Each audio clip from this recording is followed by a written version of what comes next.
Halo. Asalamu alaykum kaka. Wa alaykum salam. Niambie mdogo wangu Mahija. Nimepata mume kaka. Kasema baada ya Ramadhani atakuja kunitolea posa.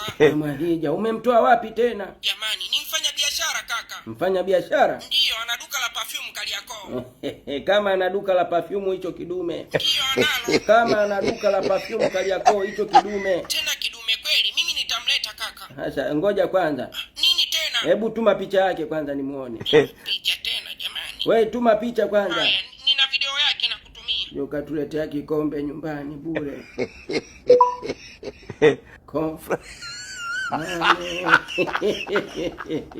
Wewe Mahija, umemwona shemeji yako? Hapana. Hapana nini tena jamani? Umesema anafanya biashara gani? Ana duka la perfume. Muongo mzaile huyu winga. Hilo ndo chaguo langu kaka. Sikiliza mdogo wangu Mahija. Hawa wanatia mimba alafu anakutelekeza. Basi. Shua ini. Nini?